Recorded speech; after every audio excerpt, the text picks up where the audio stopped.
Existé dans toute l'inspection depuis ses origines. Alors, je vais vous dire quelque chose. L'inspection du travail a la pour mission, dans la Convention 81 de l'OIT, d'alerter les gouvernements en place sur le sort qui est fait aux salariés. C'est normal qu'elle alerte, qu'il y ait des lanceurs d'alerte et que tout soit public. Parce que c'est quoi le secret des affaires qu'un certain Macron voudrait faire passer dans nos textes? C'est celui qui permettait, parce qu'il y en a d'autres qui crient « Vive l'entreprise ». Le secret des affaires est « Vive l'entreprise ». C'est ce qui permet au plus grand patron de la plus grande entreprise d'Europe, Volkswagen, de se comporter comme un escroc et de déformer le fonctionnement de 11 millions de voitures dans le monde entier. S'il n'y a pas de contrôle sur ces gens-là, s'il n'y a pas de puissance en face d'elle, si la puissance publique n'intervient pas, il n'y a pas de limite à leur dictature et à la façon dont ils traitent les salariés. Et c'est pour ça qu'il faut une inspection du travail forte et respectée.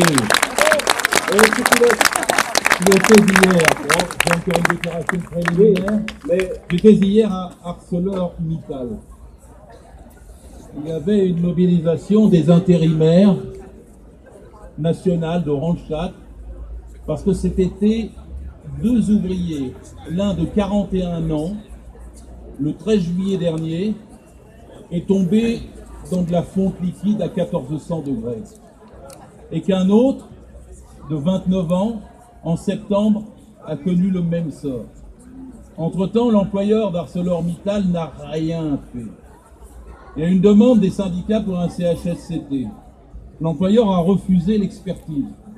Il faut saisir les tribunaux pour qu'il y ait une expertise sur la mort d'un salarié en juillet dernier en France, dans une des plus grandes entreprises sidérurgiques du pays.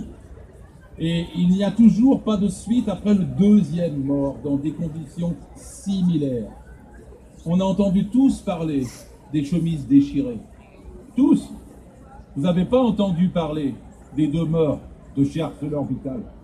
Vous n'avez pas entendu parler du fait que dans ArcelorMittal, depuis 1962, il y a eu 200 morts en accident du travail, dans cette seule entreprise. Vous n'avez jamais entendu parler, monsieur Poujadas, qui dit que le code du travail pèse 1,5 kg. Vous n'avez jamais entendu dire qu'il y avait 500 morts par an par accident du travail, qu'il y avait 4500 handicapés par an en accident du travail, qu'il y avait 650 000 arrêts par an pour accident du travail, que les conditions de travail s'étaient dégradées. Et quand je dis ça, tu fais du Zola. Non, c'est plus les coups de grisou qui tuent, c'est les accidents cardiaques et vasculaires.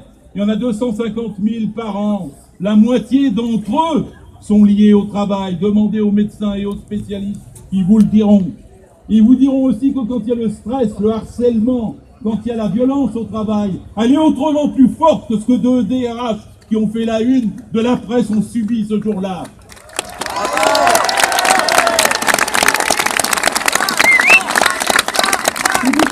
Le code du travail n'est pas trop gros. Le code du travail n'est pas obèse. Le code du travail, c'est notre bien à tous. Ils ne doivent pas y toucher. S'il faut y toucher, c'est pour le renforcer. C'est pas pour l'affaiblir. Vive le code du travail et vive l'inspection du travail.